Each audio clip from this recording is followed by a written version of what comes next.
Halo Bapak Ibu semuanya, ketemu saya lagi dengan Dr. Roni Tamba di channel Anak Sehat dan Berkualitas.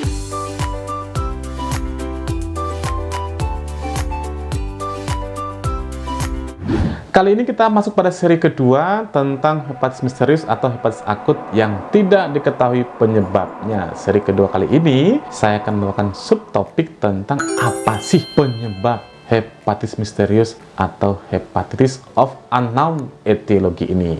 Kita pada seri kedua ini fokus pada penyebabnya. Namun seperti biasa nih, sebelum membahasnya, saya ingin mengucapkan terima kasih kepada Bapak Ibu yang sudah rajin menyimak materi-materi kami di channel Anak Sehat dan Berkualitas. Mudah-mudahan mulai video pertama dan sampai hari ini itu memberi manfaat bagi kita semua untuk tumbuh kembang anak yang optimal. Dan bagi Anda mungkin Bapak Ibu yang baru pertama kali menyimak materi kami, jangan lupa ya, klik subscribe, like, dan boleh dibagikan, boleh di-share kepada teman-teman yang lain agar semua orang bisa mendapatkan materi dan manfaat yang sama. Yuk kita mulai pembahasannya ya. Seperti pada seri pertama, saya sudah memaparkan tentang perkembangan kasus pada hepatitis ini ya. Awalnya itu direport di Alabama, lalu dideklar atau dipublish yang resmi itu adalah di UK April 2022, dan kemudian WHO mengatakan pada tanggal 15 April 2022 hepatitis ini merupakan KLB. Di Indonesia itu masih banyak dugaan, tapi masih pada tahap pengkajian. Hepatitis itu, saya ulangi lagi, adalah peradangan pada hati. Peradangan ini bisa disebabkan dua. Satu, infeksi. Dua, non-infeksi. Infeksi itu artinya karena kuman. Bisa virus, bisa bakteri, bisa parasit, dan lain sebagainya. Sedangkan yang non-infeksi itu bisa karena alkohol, gangguan metabolik, autoimun, obat toksik, dan lain sebagainya. Ini tentang hepatitis. Sekarang ternyata dikatakan hepatitis yang unknown etiology atau yang tidak diketahui penyebabnya itu dibagi tiga secara diagnosa. Yang pertama adalah confirm. Confirm artinya terkonfirmasi bahwa ini merupakan hepatitis akut yang tidak diketahui penyebabnya. Yang pertama adalah yaitu konfirmasi memang tidak diketahui. Sudah diperiksa A, B, C yang standar pada kasus hepatitis, ternyata semua disingkirkan. Semuanya negatif. Yang kedua adalah probable. Probable ini adalah di mana seseorang yang mengalami gejala-gejala hepatitis akut ini dan disertai dengan pemeriksaan virus hepatitis A sampai E negatif, tapi SGT-SGPT-nya di atas 500 IU per liter dan usianya itu di bawah 16 tahun sejak 1 Oktober 2021. Nah, sebelumnya itu tidak dimasukkan dalam kriteria probable.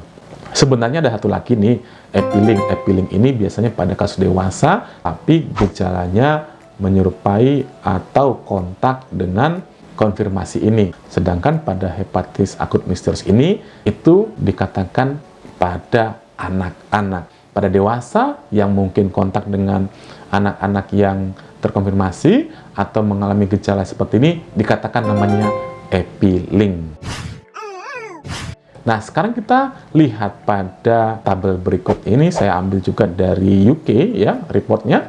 Itu ternyata semua pasien yang mengalami hepatitis akut ini yang katanya misterius atau yang katanya belum diketahui penyebabnya, itu diperiksa berbagai patogen atau kuman.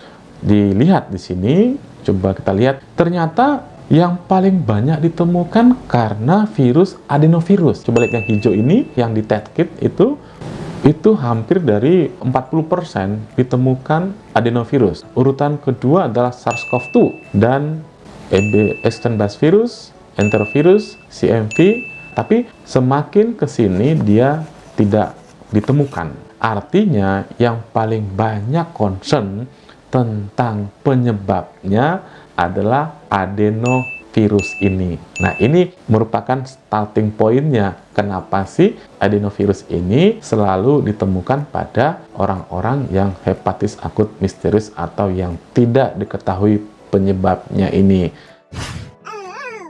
Sehingga menurut UK Health Security Agency yang diposting atau dideklar pada Mei 2022, itu ada dikatakan hipotesa atau dugaan penyebab tentang hepatitis ini ya. Ada kurang lebih 5 hipotesanya. Ingat, hipotesa atau dugaan. Dugaan kemungkinan penyebab. Sudah dugaan kemungkinan penyebab lagi. Itu namanya hipotesa ya. Nah, yang pertama katanya bahwa hepatitis akut yang misterius ini atau hepatitis akut yang tidak diketahui penyebabnya ini dikatakan merupakan penyebabnya adalah infeksi karena infeksi adenovirus biasa. Loh, kan harusnya infeksi adenovirus biasa ini adalah infeksi yang tidak menyebabkan gejala pada manusia. Nah, kenapa kali ini bisa bergejala, bahkan gejalanya berat? Ternyata diduga terjadi kofaktor infeksi yang biasa pada anak menjadi lebih berat, di mana bisa memicu imunopatologi. Harusnya infeksi biasa, tapi karena ada kofaktor menjadi luar biasa infeksinya atau respon imun si anak. Nah, apa sih kemungkinan kofaktor tadi? Dikatakan karena pada saat pandemi itu kan anak-anak kan banyak yang di rumah, dikurung tuh, tanda kutip, tidak banyak keluar, tidak banyak terpapar dengan dunia luar. Setelah dia pandemi ini, maka infeksi yang pertama itu pada infeksi adenovirus, kemudian ini menjadi luar biasa. Ini dikatakan hipotesanya ya. Yang kedua adalah anak yang mengalami infeksi SARS-CoV-2 atau infeksi lain sebelumnya. Jadi katanya kasus-kasus yang pernah mengalami infeksi SARS-CoV-2 atau infeksi lain sebelumnya, apabila terkena infeksi adenovirus, ini menyebabkan gejalanya katanya lebih berat. Yang berikutnya adalah koinfeksi SARS-CoV-2 atau infeksi lain sebelumnya ya. Jadi mungkin saja sudah kena hepatitisnya, terus ada koinfeksi SARS-CoV-2 atau infeksi lain sebelumnya. Nah, yang berikutnya adalah paparan racun atau obat-obatan yang berlebihan atau karena adanya paparan dari lingkungan. Nah, ini yang diduga kofaktor kenapa infeksi adenovirus biasa ini menjadi berat. Hipotesa yang kedua, kemungkinan yang kedua adalah adanya virus adenovirus varian yang baru, di mana yang harusnya infeksi varian yang biasa pada adenovirus itu gejalanya hampir tidak ada dan bahkan mungkin tidak bergejala pada manusia. Karena diduga adanya varian baru adenovirus ini bisa saja membuat gejala pada manusia lebih berat. Atau hipotesa yang berikutnya karena paparan obat-obatan, khususnya paracetamol yang melebihi dosis, adanya racun, atau paparan dari lingkungan.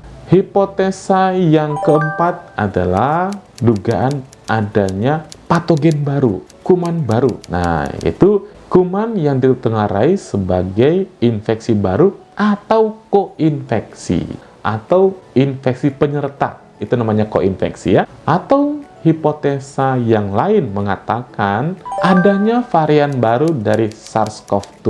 Entah itu varian apa, belum ditemukan pastinya. Yang 5 ini ya, yang infeksi tadi, ada virus biasa, varian baru, paparan, patogen baru, dan virus varian baru dari SARS-CoV-2, ini hanyalah dugaan atau hipotesa. Belum dipastikan yang mana satu. Bisa saja yang lain, bisa saja memang satu di antara 5 ini. Jadi, ini merupakan hipotesa, belum pasti. Semuanya masih perlu pengkajian. Tapi, yang namanya hipotesa tentu semua peneliti mesti ada dasarnya yang menjadi starting point untuk penelitian berikutnya.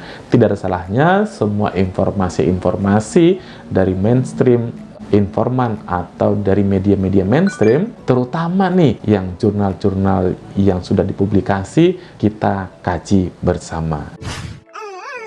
Nah, demikian Bapak Ibu semuanya, saya sudah paparkan kemungkinan penyebab dari hepatitis misterius atau hepatitis yang tidak diketahui penyebabnya. Mudah-mudahan informasi ini bermanfaat bagi kita semuanya. Salam sehat Bapak Ibu semuanya. Dadah!